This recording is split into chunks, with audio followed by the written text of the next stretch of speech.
Kaya hindi po biro ang pagbubukid. Ayan, nasusuata ako. Hala, ang sakit. Guys, nakakapagod. Oh, lapot-lapot na kami talaga.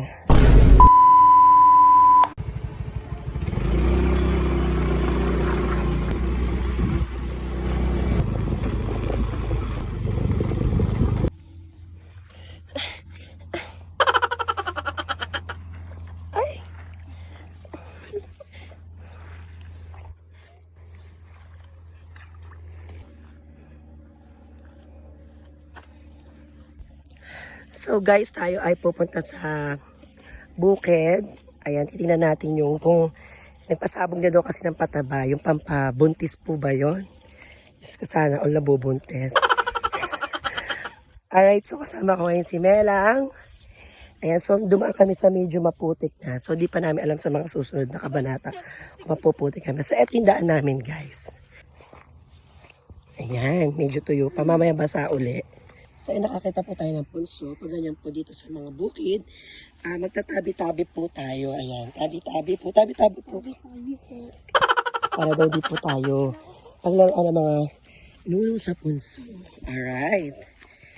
In all fairness, doon lang po pala sa first part yung maputik. So, dito medyo okay. Medyo mataas yung pilapil. Ayan. Hala. Kung may bunga na nga. So doon po tayo sa gawin na yon. Ayan sa mga mangga-mangga yung kinukuhanan po namin ng mangga na kasama ko rin minsan sa vlog. So doon po yun nanggagaling. Ayan, so medyo maputik na po ulit. Ayan na naman. Ina!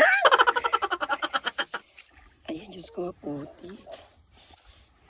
Oh, kaya hindi po biro ang pagbubukid. Alright. My gosh. Maputik na yung part na to ha. Aray! Ayan. Diyos ko, lumubog na po yung ating tsinelas. Dapat pala nagpaano lang tayo.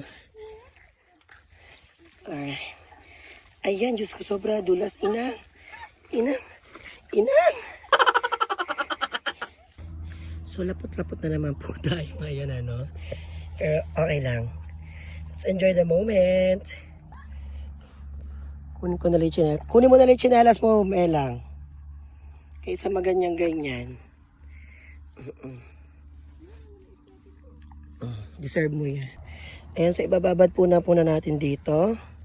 Ating tsinelas. Ayan. Papalikan natin mamaya. So may napansin po ako, medyo masakit yung aking paa. Ayan. Nasusuata ako. Hala, ang sakit. Ayan mo ito. Ah! Ina. Aray. Nasusuakit. Sakit. Ayun, so guys, kung napapansin nyo, ayan ang ating palay. Parang talaga yung iba. Yung ibang apunlaan, medyo namunga na sila. Yung mga natirang pinagpulaan. Namunga na sila.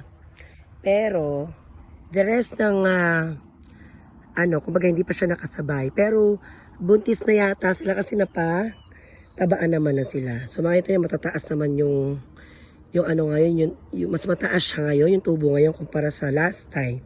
Alright, so meron din tayo makikita mga damo-damo pa. Ayan, medyo maraming damo ngayon. Kaya talaga siguro pag tag-ulan kahit sa ibang bukid o sa ibang taniman, palayan. Alright, so ayan po, ngayon andito na po tayo ngayon sa ating kanlungan. Sa ating naging kanlungan na kuhanan po ng mangga. Dati po kasama po yung mga ubing. So hindi makakasama yung mga ubing kasi mga natutulog ngayong tanghali. Alright, so ang ubing ko lang kasama si Ate Mela. Alright. So okay na may tubig pa niya. Siyempre di tayo matutuyan at tag-ulan ngayon. So thank you Lord. Maganda naman ang ating palay. Pero talagang nauna na talaga tong mga pinagpunlaan. Pero okay lang, maghahabol-habol na yan. Kanina po ay nasuso ako. Nasuso ako, kaya medyo masakit yung aking paali, ano. So tinatanong ko lang muna dito, kung may mangga pa rin kaming makukuha sa mga mango tree. Doon kaya Melang, ala na rin ano. Okay, so wala pala tayong gagawin dito. Uwi na tayo. Nagputik lang tayo. Pa-reveal, oh. Pa-reveal, ah. Alright. So guys, yun lang. Uuwi na kami. Wala kami makukuha mangga. Ubus na. Nagkalaglaga na dito sila sa, sa floor. Floor? Alright. So, bye-bye. Okay ka pa? Guys, nakakapagod. Oh, lapot-lapot na kami talaga. Diba? Diyos ko, kapapalinis ko lang ng kuko. Oh, putik-putik, tai-tai. And, after nga po ng isang madugong lakaran, eto na kami ni Melang sa aming motor. Pagoda.